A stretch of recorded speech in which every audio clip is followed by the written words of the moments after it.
संत रामपाल जी महाराज एक ऐसे महान संत जिन्होंने अपनी सतभक्ति, तत्व ज्ञान, करुणा और सेवा के बल पर समाज में नई मिसाल कायम की है। संत रामपाल जी महाराज की अगुवाई में उनके सभी सतलोक आश्रमों से समाज कल्याण के अद्भुत कार्यों ने समाज को सुनहरे भविष्य की एक नई उम्मीद दिखाई है। संत रामपाल जी महाराज से नाम दीक्षा लेने के बाद लाखों लोगों की लाइलाज बीमारियां जैसे कैंसर, एड्स आदि ठीक हुई। संत जी के ज्ञान से प्रेरित होकर उनके अनुयायियों ने लाखों यूनिट रक्तदान किया। संत जी ने लाखों बहन बेटियों का दहेज मुक्त विवाह करवाया।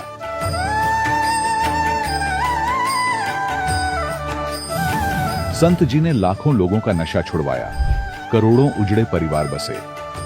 संत जी के आश्रमों में समागम के दौरान निःशुल्क नेत्र चिकित्सा, दंत चिकित्सा प्रदान की जाती है। संत रामपाल जी महाराज द्वारा समय समय पर पर्यावरण संरक्षण के उद्देश्य से बड़े स्तर पर वृक्षारोपण किया जाता है।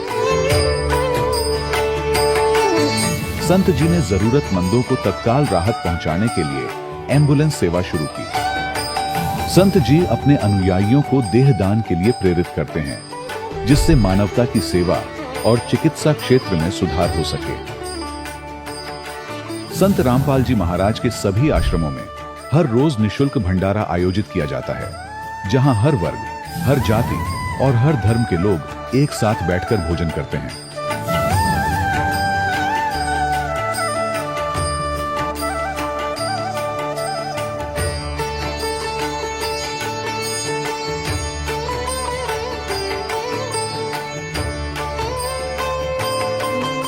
संत रामपाल जी महाराज की अन्नपूर्णा मुहिम ने गरीब और बेसहारा लोगों के जीवन में एक नई ऊर्जा और उम्मीद को जन्म दिया है। घर घर खाद्य सामग्री और जरूरी मदद पहुंचाकर संत रामपाल जी महाराज ने लोगों को दुख और मजबूरी से लड़ने की ताकत प्रदान की है।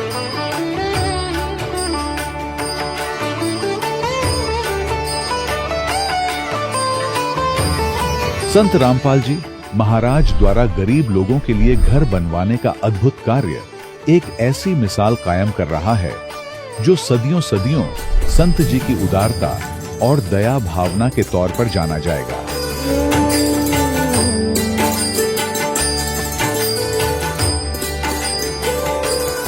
संत रामपाल जी महाराज के आश्रम में हजारों बुजुर्गों को सम्मान और प्यार के साथ जीवन जीने का अवसर मिलता है।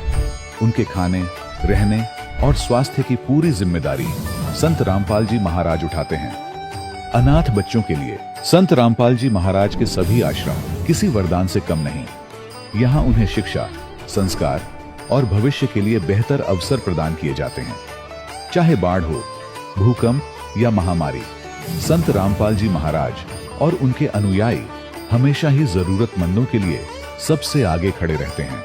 कोविड महामारी के दौरान संत रामपाल जी महाराज के आश्रमों से करोड़ों लोगों के लिए भोजन, दवाइयां और जीवन रक्षक सामग्रियां उपलब्ध कराई गई। चाहे गरीब की मदद हो या किसी शोषित और पीड़ित वर्ग के हक और सम्मान की लड़ाई, संत रामपाल जी महाराज ने हमेशा ही उनकी दबी आवाज को सरकारों तक पहुंचाया है और उन्हें उचित न्याय दिलवाने में अहम भूमिका अदा की है। समाज में आध्यात्मिक और सामाजिक मूल्यों के प्रति जागरूकता लाने में संत रामपाल जी महाराज हर कदम पर मानवता के सच्चे सेवक साबित हुए हैं। संत रामपाल जी महाराज का जीवन हमें सिखाता है कि सच्ची सेवा वही है जो निस्वार्थ भाव से की जाए। आइए हम भी इस महान सेवा के कार्य में इस महान संत से जुड़ें और संत रामपाल जी महाराज से नाम दीक्षा लेकर अपने जीवन को धन्य बनाएं।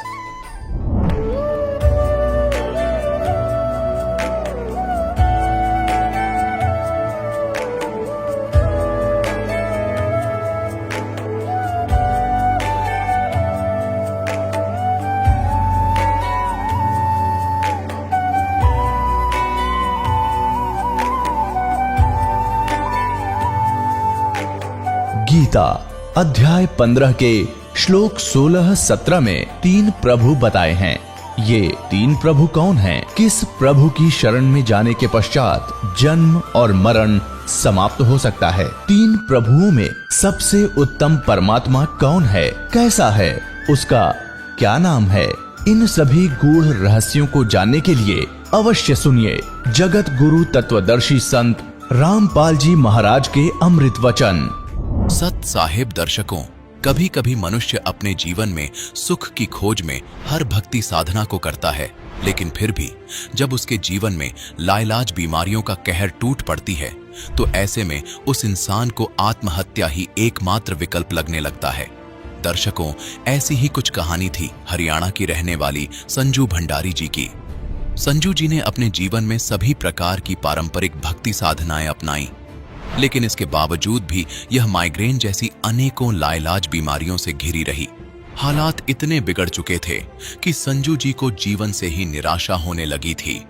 लेकिन फिर इनके जीवन में एक ऐसा मोड़ आया जब इन्होंने संत रामपाल जी महाराज से नाम दीक्षा ली, और यही बना इनके जीवन का वह टर्निंग पॉइंट जिसने इनके अंधकार से भरे जीवन को पूर्ण रूप से उजाले में बदल दिया। दर्शकों, आखिर संजू जी ऐसा क्यों कह रही है? आखिर संत रामपाल जी महाराज ने इन्हें कौन सी जड़ी बूटी दे दी जिससे इनकी सारी परेशानियां और परिवार के सदस्यों की लाइलाज बीमारियां छूमंतर हो गईं? आखिर इसके पीछे की सच्चाई क्या है? आइए सुनते हैं संजू जी की कहानी उन्हीं की जुबानी। नमस्कार जी। नमस्कार सर। क्या नाम है बहन जी आपका? मेरा नाम संजू भंडारी है। आप कहाँ के रहने वाले हैं? मैं गुड़गांव हरियाणा से बिलोंग करती हूँ। संत रामपाल जी महाराज से नाम दीक्षा आपने कब प्राप्त की? मैंने संत रामपाल जी महाराज जी से नाम दीक्षा 30 जनवरी 2019 को ली थी। संत रामपाल जी महाराज से नाम दीक्षा लेने से पहले क्या आप कोई भक्ति साधना भी करते थे? हाँ जी, संत रामपाल जी से जुड़ने से पहले हम 33 करोड़ देवी देवताओं की भक्ति करते थे, और जो हमारे परिवार में जो पहले से चलती आ रही है भक्ति, वो भी हम किया करते थे। तो जो देवी देवताओं की भक्ति साधनाएं आप कर रहे थे उनसे आपको क्या क्या लाभ प्राप्त हुए? देवी देवताओं की जो हम भक्ति करते थे उसे हमें कोई लाभ नहीं मिला। जैसे कि मेरे पापा को 40-50 वर्षों से माइग्रेन की बीमारी थी, वो तक ठीक नहीं हुई थी। हमने हर जगह इलाज भी करा लिया था, यहाँ तक कि जो ऑल इंडिया एम्स जो है उसमें भी हमने इलाज कराया था। तो उस भक्ति से हमें कोई लाभ नहीं मिला। मेरी बहन को भी टाइफाइड होता था, हर साल ही उसको टाइफाइड होता था और टीबी भी हो जाती थी उसको। तो हम जो भक्ति करते थे हमें तो कुछ भी लाभ नहीं मिल रहा था। आर्थिक जो परेशानियां थी वो तक दूर नहीं होता था। ऐसा हो गया था कि हाँ, ये तो सब नॉर्मल ही है, भक्ति करने से कोई हमें सुख नहीं मिलेंगे, क्योंकि जो हम भक्ति करते थे उसे हमें कोई सुख नहीं मिलते थे। बहन जी, आपने बताया कि जो देवी देवताओं की भक्ति आप कर रहे थे उनसे आपको लाभ तो नहीं हुआ, लेकिन दुख ही दुख आ रहे थे।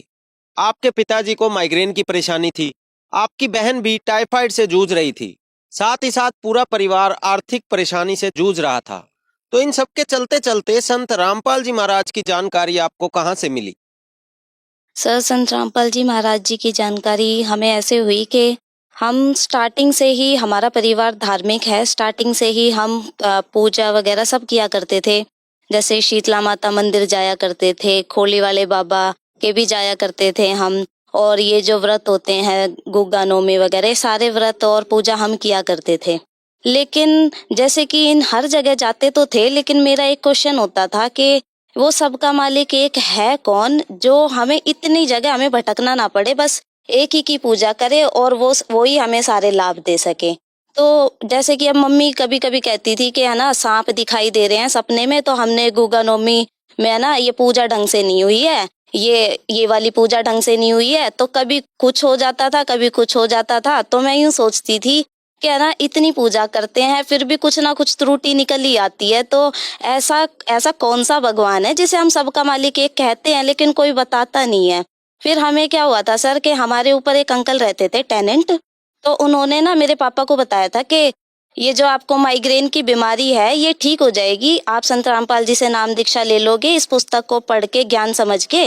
तो वो पुस्तक हमारी 2-3 साल तक तो घर में ही रखी रही थी। लेकिन फिर क्या हुआ था कि जैसे कि मैं स्कूल से आती थी तो फिर सफाई करने के बाद हमें वो पुस्तक मिली थी, तो मेरा ये रूटीन बन गया था कि मैं स्कूल से आती थी और जैसे लंच वगैरह करती थी तो मैं साथ साथ वो पुस्तक भी पढ़ती थी।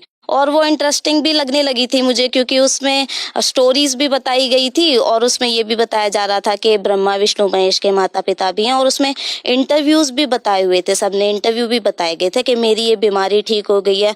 और अचंभा तो इस बात का था कि रियल तब लगा कि उन्होंने अपना एड्रेस और मोबाइल नंबर भी साथ दिए हुए थे। तो फिर मेरे भी हुआ था कि हाँ, मेरे पापा को भी प्रॉब्लम है, ये माइग्रेन की जो बीमारी है, क्योंकि मेरे पापा तो 3-3 दिन उठते नहीं थे, मतलब खाते भी नहीं थे, पानी पानी पीते थे और बस उनका बुरा हाल रहता था। तो फिर ये भी यकीन हुआ कि हाँ, शायद यहाँ पे ठीक हो सकते हैं। और संत रामपाल जी महाराज जी की वो जो पुस्तक पढ़ी, उसमें सृष्टि रचना की भी जानकारी हुई हमें, और वो भगवान कौन है जो हमें लाभ देता है, तो एक सुकून सा भी फील होता था।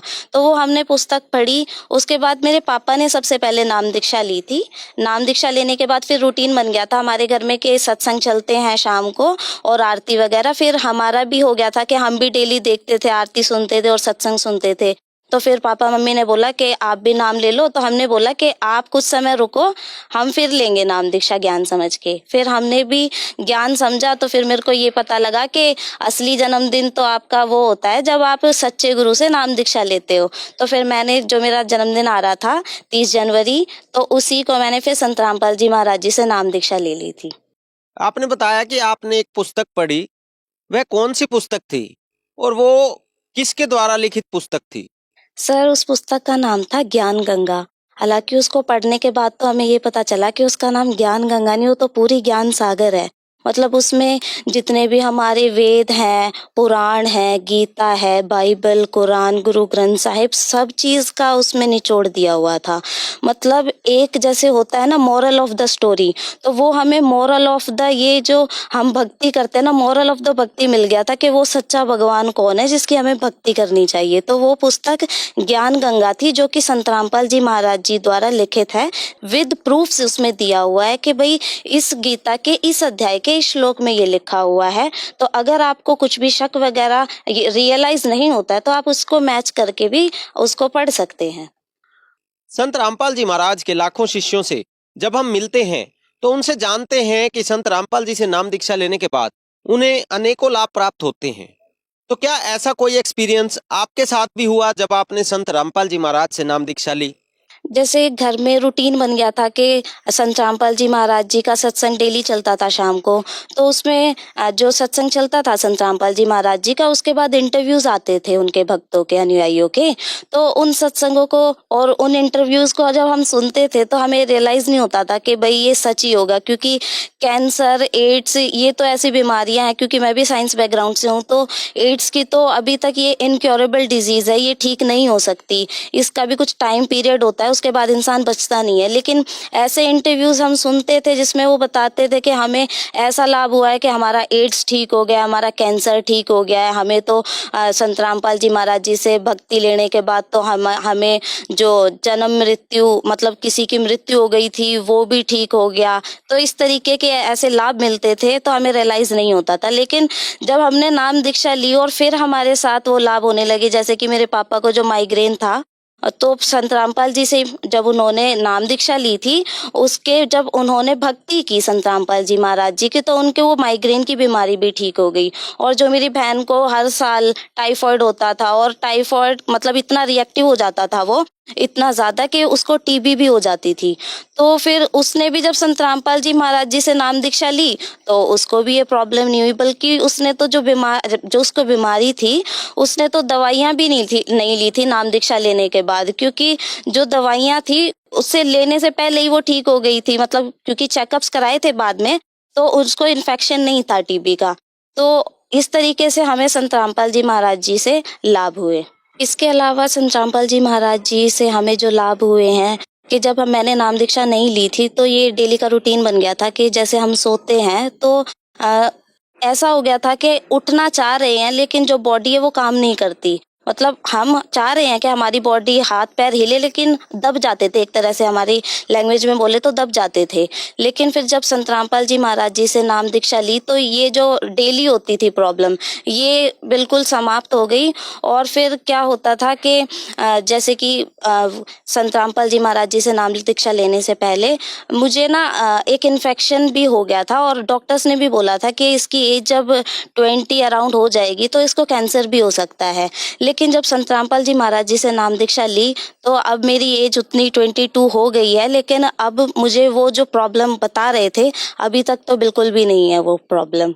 इसके अलावा नाम लेने से पहले जो हमारी आर्थिक तंगी थी वो भी ज़्यादा ही खराब थी, क्योंकि हम 3 भाई बहन हैं और तीनों ही कोई कॉलेज जा रहा है, कोई स्कूल जा रहा है, तो ये सब भी नहीं हो पाता था। क्योंकि हमने पहले एक डेयरी खोली थी, हमारे घर में डेयरी थी, तो उससे भी इतना काम नहीं चल पाता था। लेकिन संत रामपाल जी महाराज जी से जब से हमने नाम दीक्षा ली है, तो जो कहते हैं ना कि भगवान है वो साथ साथ हो जाता है, हर चीज़ में बरकत हो जाती है। तो वो संत रामपाल जी महाराज जी से नाम दीक्षा लेने के बाद हमें महसूस भी हुई, और अभी भी जो हमारी आर्थिक जो हमें प्रॉब्लम्स थी वो बिल्कुल ठीक हो गई हैं संत रामपाल जी महाराज जी से नाम दीक्षा लेने के बाद। संत रामपाल जी महाराज से नाम दीक्षा लेने के बाद लाभ कैसे प्राप्त होते हैं? सर, संत रामपाल जी महाराज जी जो शास्त्रों के अनुकूल जो सद्भक्ति है वो हमें बताते हैं, और जितने भी देवी देवता हैं उनके सच्चे मंत्र हमें बताते हैं, जिनका जाप करने से हमें हर तरीके के लाभ होते हैं, चाहे वो आर्थिक हो, मानसिक हो या शारीरिक हो। आपने बताया कि संत रामपाल जी महाराज से नाम दीक्षा लेने के बाद आपको लाभ प्राप्त हुए और आपके परिवार को भी लाभ हुए, आपकी आर्थिक स्थिति भी ठीक हो गई। जो संत रामपाल जी महाराज सच्चे मंत्र देते हैं उसके कारण शारीरिक, मानसिक, आर्थिक हर तरह के लाभ होते हैं। तो जो श्रद्धालु आज आपको सुन रहे हैं, आप उन्हें क्या संदेश देना चाहेंगे? सर, मैं संदेश तो क्या, सबको प्रार्थना करना चाहती हूँ कि ये जो मनुष्य जन्म मिला है ये 84 लाख योनियों के बाद मिला है, तो आप इसको ऐसे ही वेस्ट ना करो। इसमें आपको उस भगवान की भी जानकारी रखनी चाहिए जो हमारा पिता है, जिसके बारे में हमारे वेद शास्त्र बताते हैं, जिसकी हमें भक्ति करनी चाहिए। तो आप जो आप काम करते हो काम भी करते रहिए, लेकिन संत रामपाल जी महाराज जी के सत्संग आते हैं, आप उन सत्संगों को भी सुन सकते हो। यूट्यूब पे भी एक चैनल है संत रामपाल जी महाराज जी, उस पे अगर आप जाओगे तो वहाँ पे भी आपको संत रामपाल जी महाराज जी के गूढ़ रहस्यों वाली वीडियोस भी मिल जाएंगी, आप उन्हें भी देखिए और जो आपका मनुष्य जन्म है उसका कल्याण करवाइए। संत रामपाल जी महाराज से नाम दीक्षा कैसे ली जा सकती है? संत रामपाल जी महाराज जी के विभिन्न टीवी चैनलों पे सत्संग आते हैं डेली, तो उसमें कुछ नंबर शो होते हैं, तो उन नंबरों पे आप कांटेक्ट कर सकते हैं, और जब आप उन नंबरों पे कांटेक्ट करेंगे तो आप उनसे जानकारी ले सकते हैं अपने नज़दीकी नामदान सेंटर की, और वहां जाके आप संत रामपाल जी महाराज जी से नाम दीक्षा ले और अपना कल्याण करवाएं। धन्यवाद जी। सत साहिब जी। दर्शकों, अभी आपने सुने संत रामपाल जी महाराज से दीक्षा प्राप्त करके सुखी हुए भक्त के अनुभव। अब देखिए जगत गुरु तत्वदर्शी संत रामपाल जी महाराज के मंगल प्रवचन। कबीर साहब ने तेनों बता रखा, जो सच्चा नाम देगा उससे मोक्ष होगा सतनाम ते, वंश से नहीं नाद से होगा। यानी आज तक किसी ने देख लो नाद वाले जितने यानी वचन के से उनसे ही हमारा पंथ उजागर हुआ है, और जिसके पास सही नाम है उसी से मोक्ष होगा किसी पीढ़ी से। उनका वह बात पक्की जच गई। रामपाल तक कल 5-4 वर्ष से लगा नाम देने, और वो तो बहुत पुराना बताया। यहाँ से छोड़ कर वहां चले गए धक्के खान। अब वहां जाकर पूछा, उन्होंने सतनाम प्राप्त हो चुका था। सारनाम तो मालिक ने कहा था थोड़ा सा और रोशनी हो लेने दे, फिर जल्दी दिया करेंगे, अभी तो थोड़ा खींच कर लेना है, समय बढ़ाना है। तो उन्हें जाकर पूछा, जी हमने नाम दे दो। दामा खेड़ा पहुंच गए। वो बोले भाई ठीक है बैठो नाम देते हैं। उनने सुना दिया पूरा शब्द, अजर नाम अमर नाम पाताले सब सिंधु नाम, यही हंस का काम। वह देखे उनके मुंह की तरफ, वो कहने लगे जी वो सतनाम, तो सतनाम कौन सा होता? बोला ये है जो कुछ है, जो कुछ है बस यही है। अब वो वहां से तो खिसियानी बिल्ली होकर आ गए। फिर उन्होंने फिर स्कीम बनाई, किसी से बताया कि वहां कबीर चौरा है काशी में, वहां परम संत पाओगे, वहां धक्के खाए। आखिर में वो भक्ति से हीन हो गए, यहां से भी गई। तो कहने का भाव ये पुण्यात्माओं, इस काल ने तो कई शिकंजे कस रखे, बहुत बंधन बांध रखे, पर अब ये दास सारे समाप्त करेगा और ऐसा कर देगा इन सबको कि इनके पास खक नहीं, सबके जोड़े खाली करके दिखा दूंगा। अब देखो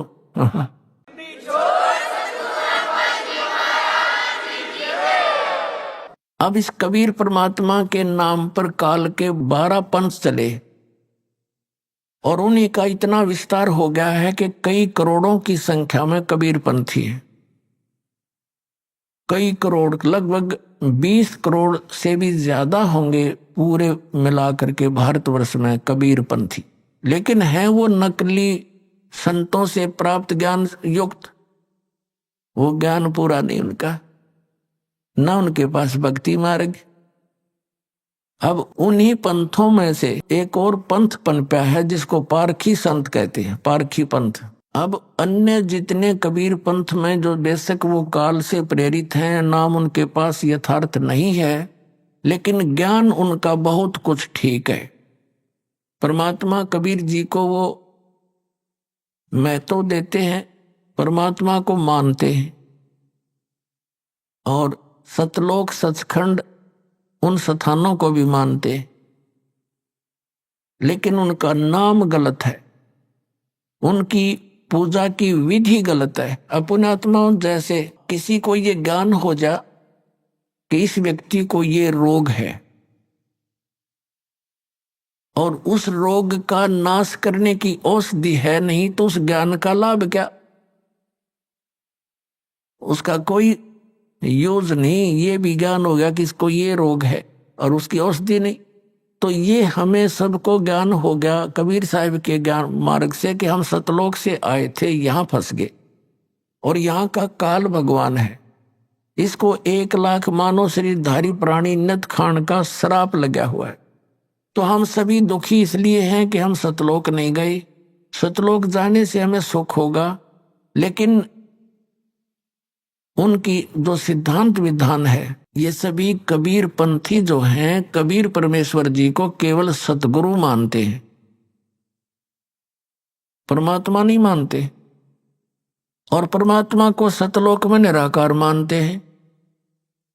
और वहां वही राधा स्वामी वालों वाली थ्योरी की वहां प्रकाश ही प्रकाश है, लेकिन वो ये मानते हैं कि वहां आत्मा उस प्रकाश में घूमती रहती है। परमात्मा पहले गुप्त था, फिर प्रकाश बन गया, प्रकाश उत्पन्न कर दिया उसने अपनी दौनी थे, फिर उसमें समा गया। उससे ऐसे भी बकवास करते हैं बेतुकी, उसमें समा गया प्रकाश में, वो प्रकाश चेतन हो गया। प्रकाश का टट्टू चेतन होता, बता, प्रकाश तो प्रकाश ही है।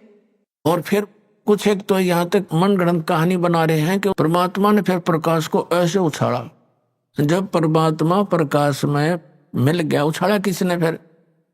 फिर वो बूंद ऊपर जैसे पानी को ऊपर उछाल दे वापस जल में मिल जाती है, तो जल में मिली नहीं, वो बूंद नारी नारी रहेगी, सारी आत्मा बन गई वह, और फिर प्रकाश में घूमन लगी। जैसे इसका मतलब जैसे मछली घूमया करे समुद्र में, नो धक्के खावे, तो वहां प्रकाश ही प्रकाश है और वो चेतन प्रकाश है। एक की थ्योरी है, बाकियों की तो वहां नु है, वो निराकार है भगवान, और वहां आत्मा अलग रहती है।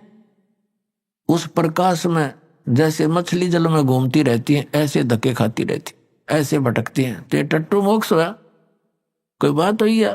तो इस तरह की छुरी, चलो ये जो कबीर पंथी हैं, ये अस्तित्व भगवान का मानते हैं कि भगवान है, परमात्मा है, सतपुरुष है, जीव भिन्न है। इनकी बात कुछ ठीक सी है, लेकिन इनके पास मोक्ष मार्ग नहीं, यथार्थ ज्ञान नहीं सतपुरुष का। जैसे हमने आम के महिमा का ज्ञान हो गया, आम के कि कितना स्वादिष्ट फल है, और उसका बीज है नहीं, बीज आम के स्थान पर बबूल का बीज दिया और आशा लगाए बैठे हैं आम की, तो ये सारी ये बात बिगड़ गई। ये तो दशा है कबीर साहिब के उन 12 पंथों और उनसे निकली हुई अनेकों ब्रांचों की। और एक जो पारखी पंथ है, ये तो कतिये नास्तिक लोग हैं।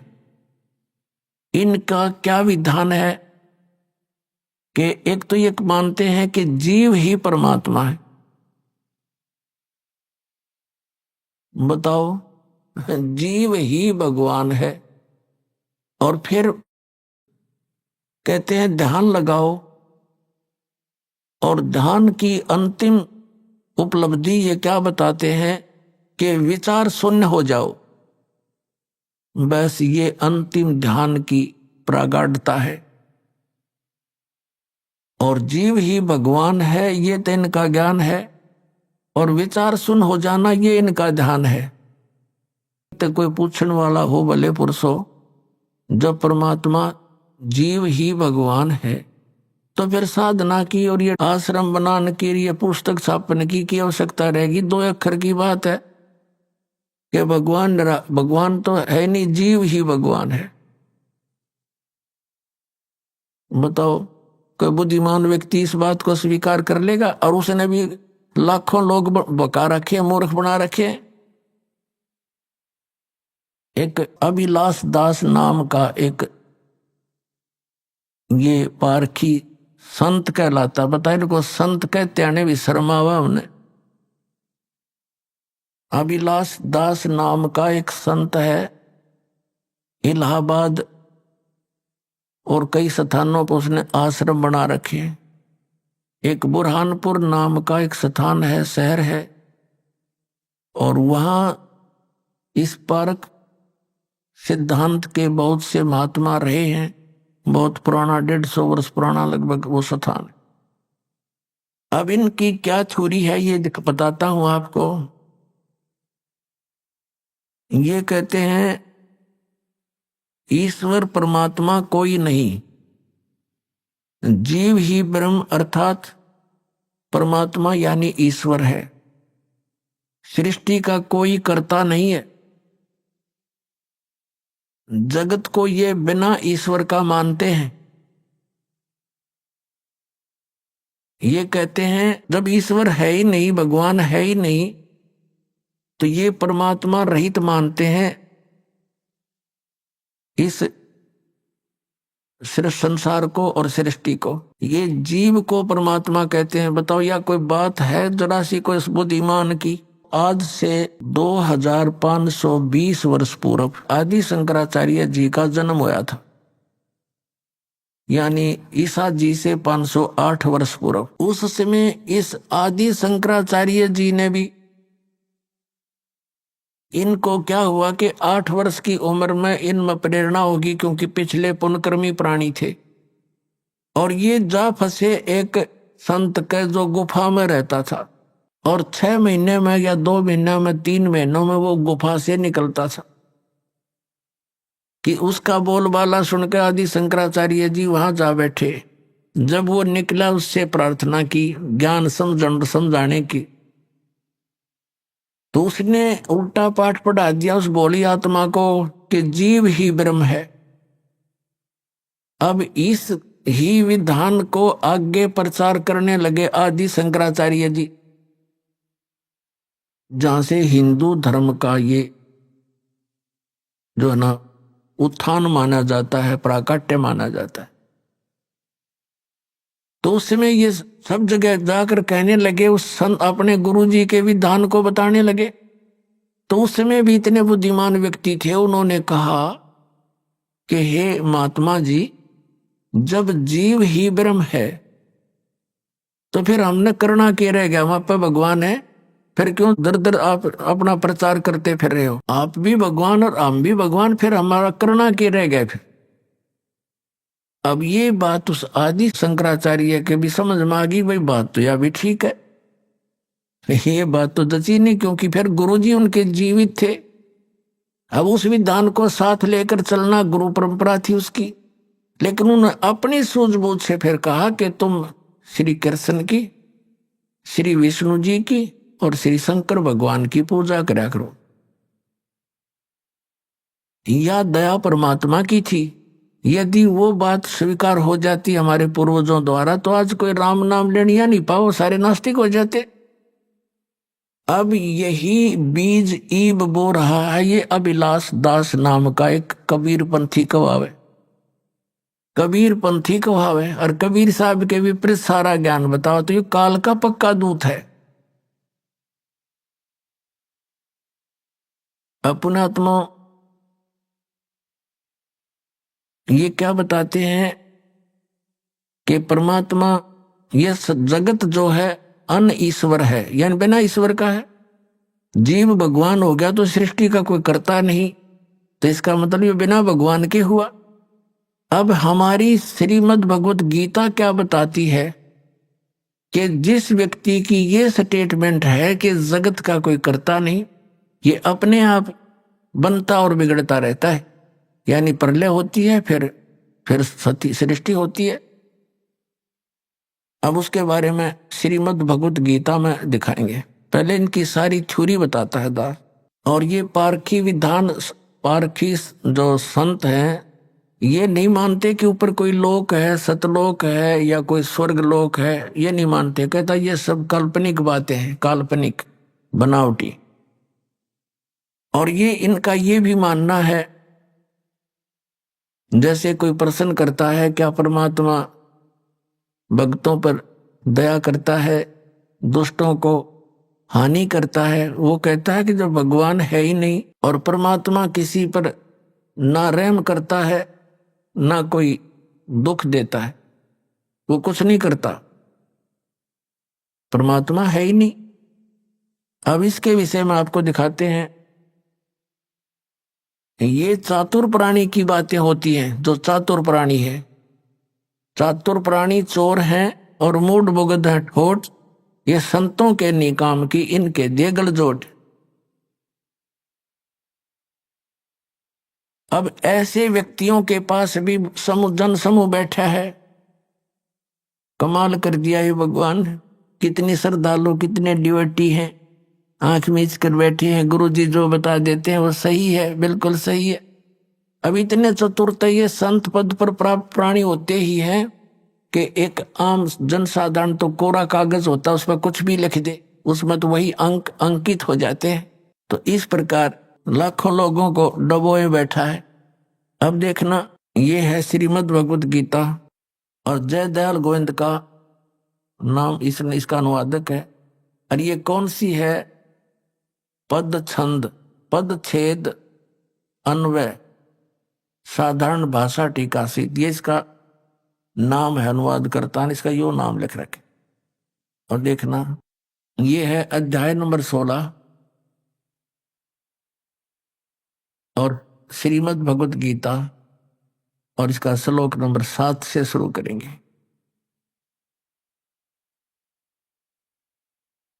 अब गीता ज्ञान दाता कहता है कि मैंने ऊपर तो बता दिया देवी प्रकृति वालों की जो जानकारी दे दी। अब दूसरी असुरी प्रकृति वाले हैं, वो 2 प्रकार के व्यक्ति हैं। तो असुर स्वभाव वाले मनुष्य, ये 7वां श्लोक में, असुर यानी राक्षस स्वभाव वाले मनुष्य प्रवृत्ति और निवृत्ति इन दोनों को भी नहीं जानते, इसलिए उनमें न तो बाहर भीतर की शुद्धि और न श्रेष्ठ आचरण है और न सत्य भाषण ही है। वो सच्ची बात नहीं कहते, वो बात को घुमाते हैं, झूठ बोलते हैं। अब 8वें श्लोक में देखिएगा, अध्याय नंबर 16 के 8वां, वे असुर प्रकृति वाले मनुष्य कहा करते हैं कि जगत आश्रय रहित है, सर्वथा असत्य और बिना ईश्वर के अपने आप केवल स्त्री पुरुष या नर मादा के संयोग से उत्पन्न है।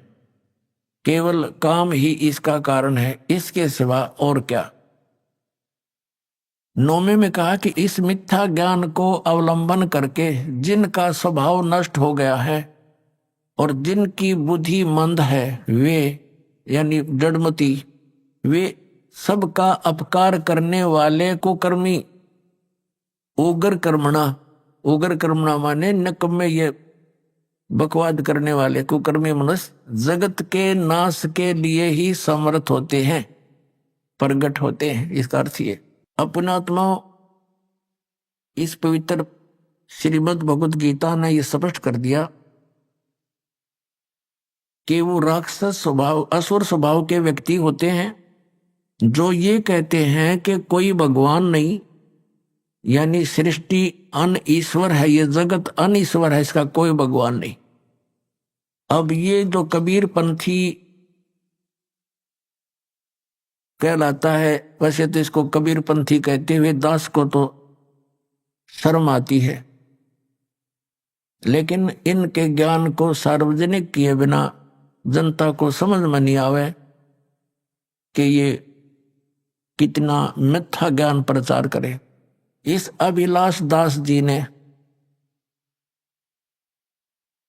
एक गीता सार लिखा है। इससे कोई पूछता है, जैसे इसके भक्त काफी यहाँ आए थे, हमसे मिलते रहते थे, उनसे वार्ता होती रहती है, तो वो क्या बताते हैं कि वो अभिलाष दास जी ने बड़े कई सैकड़ों पुस्तक बना रखी है और एक गीता सार भी बना रखा है। वो गीता सार पढ़ा दास ने।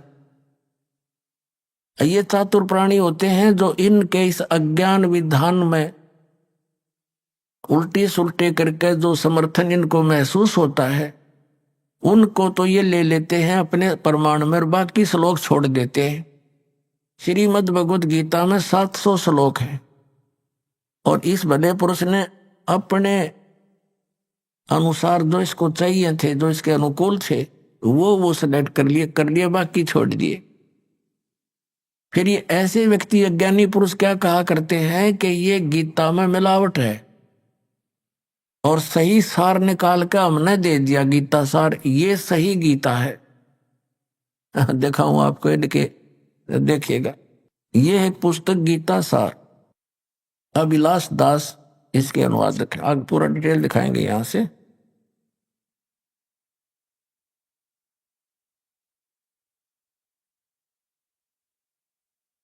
ये प्रकाशक है कबीर पारख संस्थान, संत कबीर मार्ग, प्रीतम नगर, इलाहाबाद से। ये वहां से छपी है। पहली बार सन 1975 में। उत्तरा को जो बता कब से ये विष घोल रहा है समाज में। 1975 में पहली बार छपी थी और मुद्रक है Indian press private limited, Panna Lal road, Allahabad. अब दिखाता हूं आपको, इसकी कलाबाजी देखियो। एक तरफ तो ये कहते हैं भगवान किसी का भला बुरा नहीं कर सकता, और फिर गीता सार के 8 पृष्ठ पे ये क्या कहता है,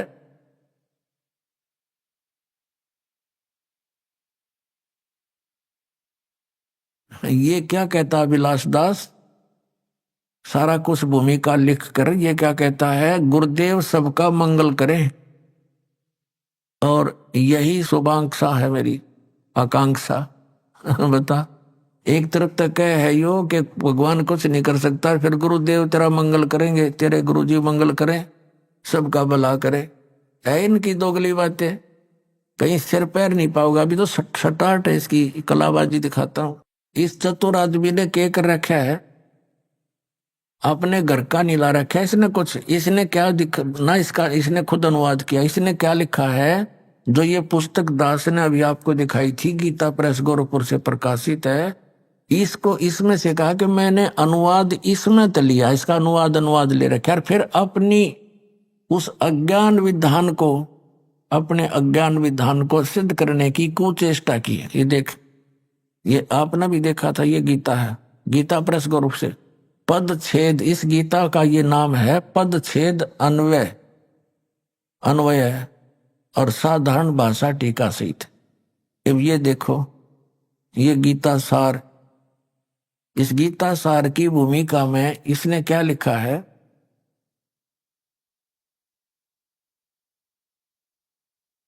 कि गीता प्रेस की अन्वय पदछेद वाली गुटका गीता अर्थ समझने में सहायक हुई है। यानी इसने इससे अर्थ लिए हैं, सहायक हुई है। प्रत्यक्ष और अप्रत्यक्ष में जिनकी रचनाओं के सहयोग से मेरा ये कार्य पूर्ण हुआ है, उनके प्रति मैं हृदय से कृतज्ञ हूँ।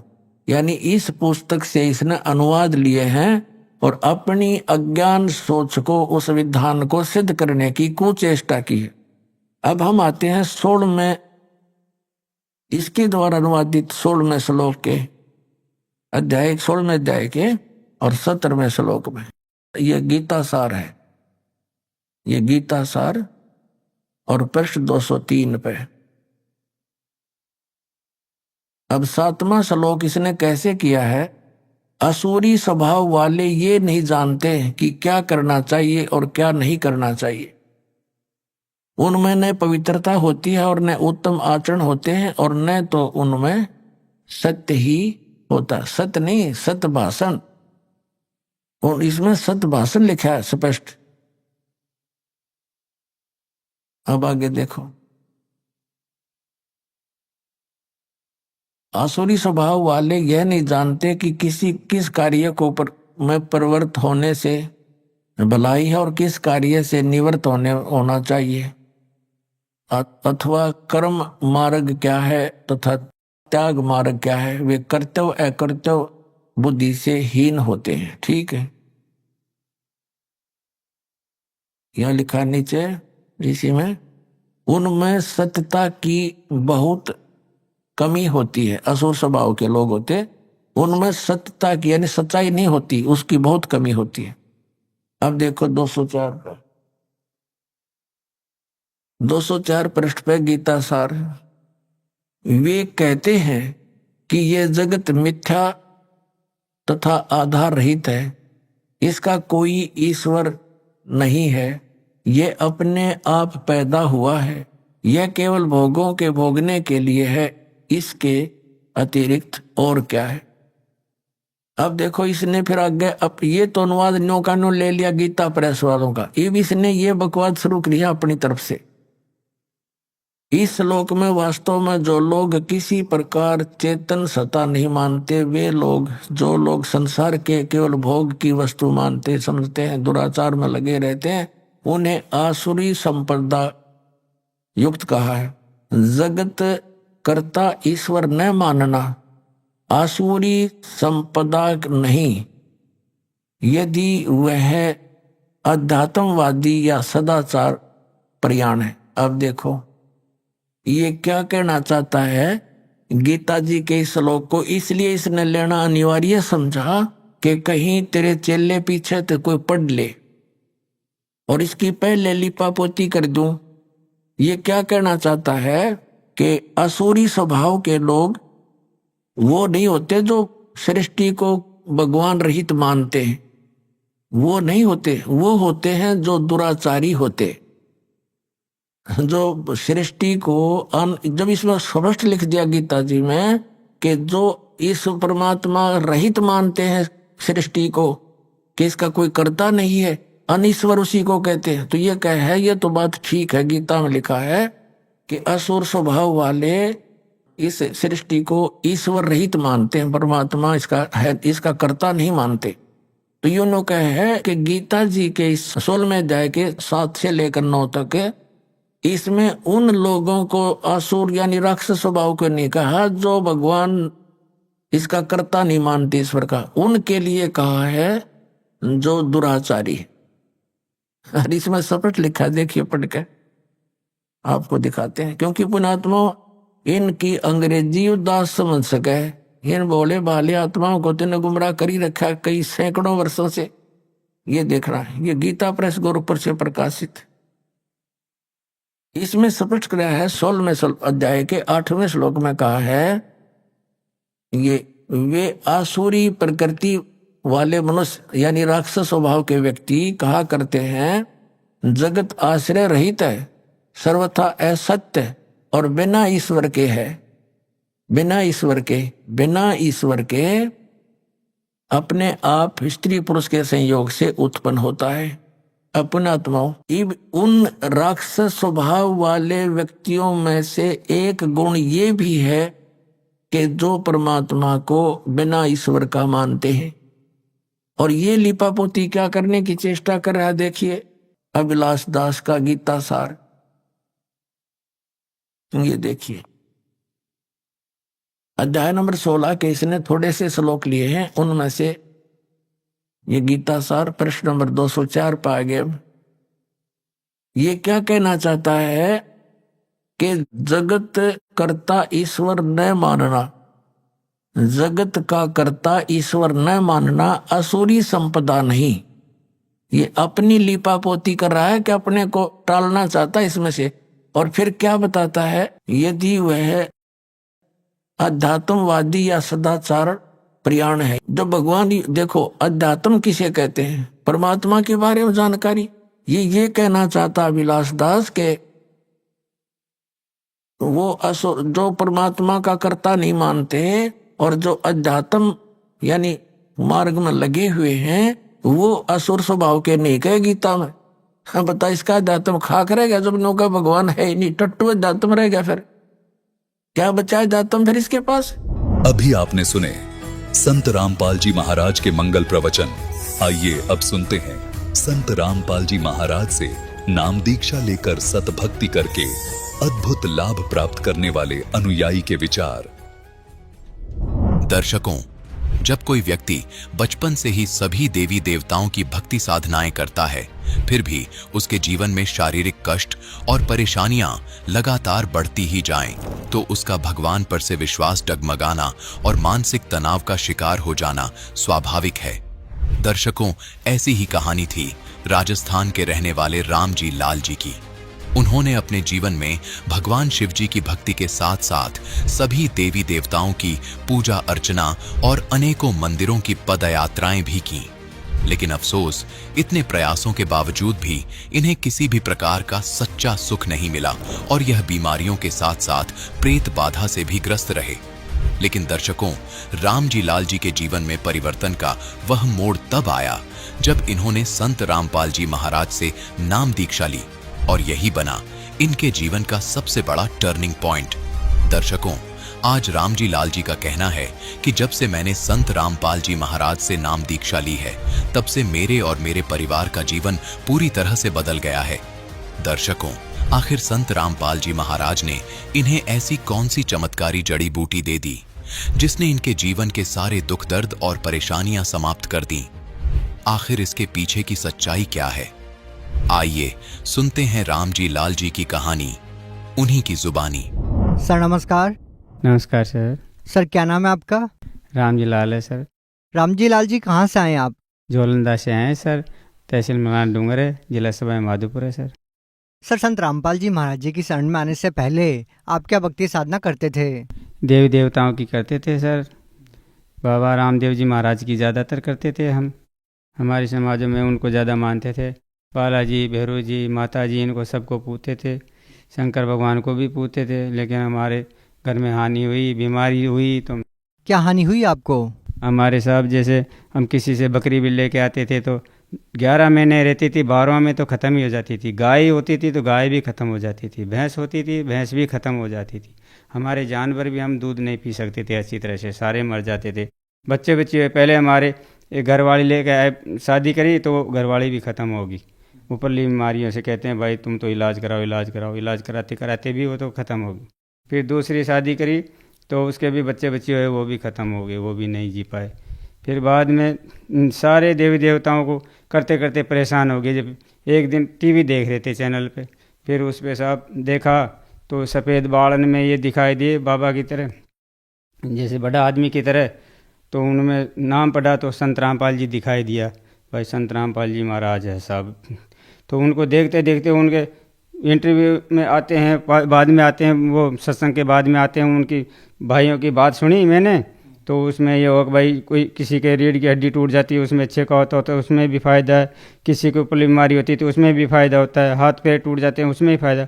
मैंने सोचा मेरी घरवाले से तो भाई मगर अपन भी चलते हैं वहाँ और अपना भी फ़ायदा हो जाएगा। तो परेशान होकर फिर हम उधर गए। सर क्या आपने अपनी भूत प्रेत की बाधा के समाधान के लिए कोई गुरु भी बनाया था? गुरु बनाया था साहब। पहले हमने पहला गुरु तो बनाया भजनानंद जी महाराज जी थे 2001 में, उनका भी बहुत नाम दाम लिया। फिर भी कुछ भी पार नहीं पड़ी साहब। उन्होंने ओम नाम दिया था, खूब भक्ति कर ली, कोई भी फ़ायदा नहीं हुआ साहब। उसके बाद में मेरे घरवाली क्या नाम से वो कहती है कि मैं उधर चले जाती हूँ, सतपाल जी महाराज के वहाँ नाम ले लेती हूँ। मैंने कहा भाई तू उधर ले ले, मैं तो उससे भी मना नहीं किया। फिर मैं धन धन सतगुरु जी के चले गया, मैं उधर कर रहा था, उधर भी कोई फ़ायदा नहीं हुआ। हमारे पैसा भी नहीं था हमारे पास, सारे पैसा भी ख़त्म हो गया, कर्जा और हो गया, हमारे 5-7 लाख रुपए का कर्जा भी हो गया, और इतना पास में था वो भी पूरा खर्च हो गया, कुछ भी नहीं बचा। सर, आपके जीवन में इतनी सारी परेशानियां थी, भूत प्रेत की बाधा से आपका पूरा परिवार परेशान था, तो फिर आपने संत रामपाल जी महाराज जी से नाम दीक्षा क्यों ली? हम टीवी पे देख रहे थे साहब, टीवी देखते देखते रात के 9 बजे से 11 बजे तक वो आए सत्संग, तो सत्संग में देखा तो संत रामपाल जी महाराज का था। उसमें कोई बता रहे थे, पीछे जो आते हैं वो सत्संग के बाद में, तो कहा हमारी ये बीमारी है वो ख़त्म होगी। तो हमको तो ये फ़ायदा मिला कि भाई इसमें सारा फ़ायदा मिल रहा है, पैसा भी नहीं लग रहा है। तो मैंने कहा वहाँ चलो, तो उसमें से हमने एड्रेस लिया, कागज़ में उतारा, और एड्रेस लेकर के हम तो उधर बात किया। तो हमको तो देखो बात करनी नहीं आती थी, उधर भगत भाई थे, वो सत साहब कह के बोलते थे, हम तो भूल गया सत साहब को। तो हम कहते भाई साहब हमारी ये बीमारी है, ये बीमारी है। फिर ऐसे हम चले गए, उन्होंने बोला आप आ जाओ। संत रामपाल जी महाराज का आश्रम था, और हमको तो वो रेलवे स्टेशन पे गया, वहाँ जाते ही गाड़ियाँ मिली बहुत सारी, और कहते भाई आ जाओ आ जाओ, संत रामपाल जी महाराज के चलने वाले सब आ जाओ जी। छोटी छोटी कारें भी थी, बड़ी बस भी थी, तो बहुत ही आदमी भरे रेलवे स्टेशन से। हमसे तो कोई पैसा ही नहीं लिया, वहाँ आश्रम पे ले जाके छोड़ दिया। मैंने सोचा भाई पैसे लेंगे, 1 भी रुपया नहीं लिया, हम तो उतर गए। तो हमारे घरवाले भी थे, मैं भी था, शुरुआत में हम दोनों ही गए थे साहब। तो अरे एक गांव में से था पास में, उसके भी कोई कैंसर की बीमारी हो रही थी, तो वो भी चले गए घरवाली को लेके उसके साथ में। तो 4 जीव गए थे हम, तो 4 जीव वहाँ चले गए। जाते हैं वहाँ के भाई चेक करने लगे, तो हमारे तो हमसे जो 2-3 दिन में आएंगे। बीड़ी पीता था, हमारे घरवाले भी बीड़ी पीती थी, तो 4-4, 5-5 बंडल और माचिया धर लेगी। तो वहाँ जा करके बाहर ढोल रखा था, लेन लगा दी, आदमियों के अलग और औरतों के अलग। तो हमारा तो सामान जेबा सब चेक करी, बोले ये सारी बीड़ी माची यहाँ निकाल दो, जो चलम है, जो तम्बाकू पीते हैं सब बाहर निकालो और इसमें डाल दो। तो हमने सोचा थोड़ा बहुत तो छुपा लेते हैं, बैग में रख लिया, और बाहर की तो हमने डाल दी। तो बैग भी आगे जाके चेक किया, तो उनका भी निकाल करके उनको भी सबको डाल दिया, कुछ भी नहीं सोडा साहब हमारे पास। तो हमने सोचा अब क्या पियेंगे भाई। अंदर गया तो बोले भाई तुम्हारा फार्म भरवाओ। फार्म भरवाया, मैंने कहा साहब हमारे तो ऐसे ऐसे बीमारी है। तो बोले सब मिट जाएगी, बीमारी की चिंता मत करो, ये नाम तो आपको अच्छी मुक्ति पाने के लिए दिया जाता है। फिर वहाँ देखा साहब, वहाँ ताव भाव देखा, तो आश्रम में अंदर देखा तो बहुत भक्त भाई, वे बहनें सारे भाई सब थे, बहुत थे। तो ऐसा तो हमने कभी वो आश्रम भी नहीं देखा, जिंदगी में पहली बार देखा। बड़े बड़े खम्मर ऊंचे पे चादर थे। ऐसे गया, फिर वहाँ देखा कि भाई पहले तो तुम ऐसे करो, खाना खाओ, चाय पानी पियो, और नहा धोई करो, नमटा धोरी करो, सब कुछ करो। मैंने कहा साहब हम तो हमारी बीमारी का लगने लग रही कि भाई बीमारी मटे पहले, तो हम तो जाते हैं। मैंने कहा साहब हमारी बीमारी मटना चाहिए। कि बोले भाई मिट जाएगी, तुम्हारा को अभी फार्म भरवा देते हैं। खाना वाना खाया, नया धोया, और वहाँ गए साहब, जा करके उनको नाम का फार्म भी आ रहा था ना, वो लेकर बैठा दिया कि भाई यहाँ नाम लो। जब से हमने संत रामपाल जी महाराज फिर वो दीक्षा ली ना साहब, दीक्षा लेने के बाद में मेरे को ये पता नहीं चला गया, जब से भी मेरे को कोई वो बीमारी का एहसास नहीं हुआ। परमात्मा की मर्जी हुई, हमको तो मालूम नहीं था भाई परमात्मा ही स्वयं आए हुए हैं धरती के ऊपर। हम तो वैसे ही साधारण कोई संत है वैसे इन और महात्मा साधुओं की तरह। तो वहाँ गए तो साहब नाम लेते ही हमारे तो वो बीमारी का ये पता नहीं चला किधर गई वो बीमारी, आज तक भी हमको मालूम नहीं है। सर, आपने बताया कि आपने संत रामपाल जी महाराज जी के आश्रम में जाके उनसे नाम दीक्षा ली। सर, पहले आप सतपाल जी महाराज से जुड़े थे, उनके आश्रम में भी गए होंगे, तो संत रामपाल जी महाराज जी व संत सतपाल जी महाराज जी के आश्रम में आपको क्या भिन्नता नजर आई? अजी वहाँ की तो कोई व्यवस्था नहीं है, लेन लगा के तो खाना देते हैं, 40 रुपये की एक प्लेट लगाते हैं, एक थाली में खाना देते हैं, उसमें भी 40 रुपये लेते हैं वहाँ तो। इसलिए हम तो इधर गए तो वहाँ तो खाना खाया, तो वहाँ भी कोई पैसा भी नहीं। संत रामपाल जी महाराज के तो आश्रम में कोई पैसा भी नहीं लेते हैं, और वो रजाइयाँ ओढ़ने को देखो, बिस्तर देखो, गद्दा देखो, सारे फ्री में दे रहे हैं। बैठना उठना खाना नहाना धोना सारा फ्री है, तेल साबुन सारा फ्री है, दूध पियो तो दूध, छाछ खाओ तो छाछ। और सतपाल जी महाराज के आश्रम में? उधर तो पैसा लेते हैं, 40 रुपए लेते हैं एक थाली का ही, उसमें रोटी सब्जी मिलती है, वैसी अच्छी सब्जी भी नहीं मिलती है अच्छी तरह। क्या करें उधर, तो फिर हम तो परेशान हो गए सारे छोड़ करके। और वो गुरुजी का जब सत्संग देखा ना, सत्संग देखते ही संत रामपाल जी महाराज की शरण में जाते ही सारी बीमारी खत्म हो गई हमारे तो सबकी। हमारी एक बच्ची थी छोटी, उससे बैठा नहीं रह जाता था, सारे डॉक्टर मना कर दिया, बोले भाई इसका तो कोई इलाज ही नहीं होगा, इसके तो बीमारी और है, अगर इसका इलाज हो जाए ना, डॉक्टर कर दिया कोई भी तो। और यहाँ हमारे सवाई माधोपुर में थे, वो डॉक्टर मना कर दिया, बोले कहीं भी ले जाओ, दिल्ली बम्बई कहीं भी चले जाओ, आपका कोई इलाज नहीं होगा इसका। फिर एक पीर बाबा का स्थान था, वहाँ गए तो उस पर भी कुछ भी नहीं हुआ। हम कोटा चले गए, कोई बोले भाई कोटा जाओ पीर बाबा के, वहाँ बोले अब्बास मलदारा, मौला अली, शहजादी जन्म, शहजादी सकीना, बीबी फातिमा, मेहंदी कुआड़ी उनका स्थान है, और वहाँ पे चूल जलती, होली को 8 दिन रहे, वहाँ भी कोई फ़ायदा नहीं हुआ हमारा, तो वहाँ से भी आ गए सब। क्या संत रामपाल जी महाराज जी के आश्रम में जाने के बाद आपकी बेटी को भी आराम मिला? हमारे बच्ची को चारों तरफ गुदड़ी लगा करके ऐसे बिठाते थे, जब बैठी रहती थी ना गिर जाती थी, बैठी भी नहीं रहती थी। संत रामपाल जी महाराज के जाने से, नाम दीक्षा लेने के बाद में वो बैठी भी रहने लगी, फिर खड़ी होगी, चलने भी लगी, घूमने फिरने भी लगी, थोड़ा थोड़ा वजन में पीछे हाथ था उसका ऐसे, वो भी आगे आ गया। आज संत रामपाल जी महाराज ने, गुरु महाराज ने ऐसे दया करी हमारे ऊपर, परमात्मा ने, जो आज हमको बर्बादी से भी रोक दिया और बच्ची का हाथ भी सीधा हो गया, 8वीं पास भी कर ली है। गुरु जी की शरण में जाने के बाद में संत रामपाल जी महाराज ने ऐसे दिया करी हमारे ऊपर, हमको बर्बादी से भी रोक दिया, पैसा भी खर्च नहीं होता। नहीं तो पहले हमारे साथ में ऐसा हो गया था, जो सुबह का सुबह, शाम को शाम, खाना भी भारी पड़ गया था हमको, कहाँ से पैसा ले, बहुत बर्बाद हो गया था, हमारी जमी बक जाए ना तब भी पैसा हमारा नहीं चुकता। आज परमात्मा की ऐसी दया है संत रामपाल जी महाराज की, जो हमारा पैसा भी लग गया धीरे धीरे। पैसे वालों ने भी कह दिया भाई तुम तो ऐसे करो, हमको तो बना ब्याजू ही दे दो, हमको तो बना ब्याजू ही दे दो। गुरुजी ने ऐसे दिया करे, जो सब बना ब्याजू ले लिया, किसी ने काम करवा लिया, कैसे उतरवा लिया सबने पैसा, एक कर्जे से मुक्त करवा दिया। परमात्मा ने दया हुई गुरुजी संत रामपाल जी महाराज की, ने हम तो बर्बाद हो चुके थे। और सर, जो भूत प्रेत की बात थी आपकी पत्नी को, क्या वो ठीक हुई? वो भूत प्रेत की समस्या इतनी थी कि लेटी लेटी डोलती थी, ये मान लो ऊपरली बीमारी थी, वो भी गुरुजी की शरण में जाने से, संत रामपाल जी महाराज शरण में जाने से, जिस दिन वो नाम लिया जिस टाइम पे, उस टाइम से बिल्कुल हल्का फुल्का शरीर हो गया। वो बीमारी पता नहीं कहाँ निकल के चले गई, जो आज तक देखने को नहीं आती थी। सर, अक्सर हम सभी धर्मगुरुओं से सुनते आए हैं कि कर्म का फल तो भोगने से ही समाप्त होता है, तो संत रामपाल जी महाराज जी के शरण में जाने के बाद आपका रोग कैसे ठीक हो गया? वो कहते हैं भैया आपको ये तो भोगना ही पड़ेगा, ये तो बीमारियां हैं, मरेंगे तभी मिटेगी, ऐसे मिटेगी नहीं। अब जब संत रामपाल जी महाराज की शरण में गए तो सारा मिट गया, तो हम तो उनसे यही कहते हैं सभी भगत भाइयों से, भाई आ जाओ आ जाओ। अब 2-4 भगत भाई तो आ चुके हैं शरण में, लिया है, उनको कहा गुरु जी की तरफ से किताबें लेने के, भगत लोग भाई कहते थे भाई किताब ले जाओ, सेवा किया करो। तो 2-4 भगत भाई तो हमारे गाँव से आ चुके हैं, उन्होंने बहुत परीक्षा ली मेरे से, किताब देखी और नाम सुना, अरे भाई तुम्हारे वो गुरु जी कैसे हैं संत रामपाल जी महाराज, क्या क्या फ़ायदा करते हैं। मैंने कहा भाई हमारे ऐसे ऐसे फ़ायदा कर दिया। अरे कि यार झूठ बोलता है। मैंने कहा भाई ये ज्ञान गंगा देखो, इसमें देखो ये लिखा हुआ है किताब के अंदर। अरे कहते वो हनुमान भगत जी के बोले ये रीढ़ की हड्डी टूट गई, उसके 1 इंच का छेका है, तो वो कैसे सही है क्या? मैंने कहा भाई आप बात करके देख लो। तो फ़ोन लगाया, बात करवाई तो मान गया। तो एक भगत जी तो बोला कि मैं यार आपका आश्रम देख के आऊँगा। संत सतपाल जी महाराज शरण में रहते थे दोनों आदमी वो, और वो घरवाले कहते थे कि आप जा रहे हैं तो मेरे को भी ले चलो। तो वो दोनों आदमी चल दिए तो मेरे साथ वहाँ आया, तो उनके तो जचकी साहब, अब भाई मैं तो नाम लूँगा।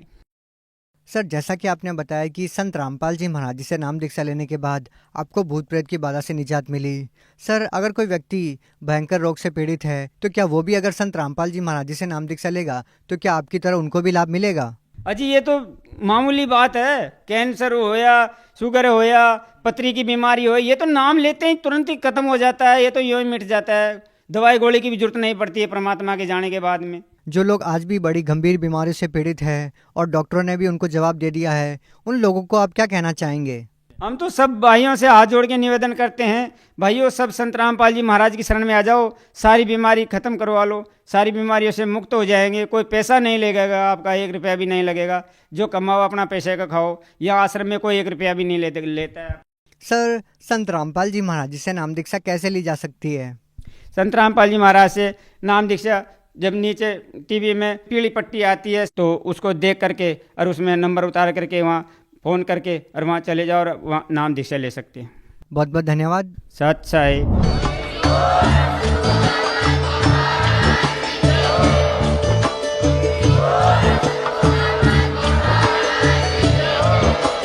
आप सुन रहे थे जगत गुरु तत्वदर्शी संत रामपाल जी महाराज जी के मंगल प्रवचन। अधिक जानकारी के लिए विजिट कीजिए हमारी वेबसाइट www.jagatgururampalji.org। संत रामपाल जी महाराज जी के शुभ आशीर्वाद से पूरे विश्व भर में 500 से भी ज्यादा नाम दीक्षा केंद्र हैं, जिन पर संत रामपाल जी महाराज जी द्वारा ऑनलाइन निशुल्क नाम दीक्षा दी जा रही है। अपने नजदीकी नाम दीक्षा केंद्र का पता करने के लिए संपर्क करें 8222880541।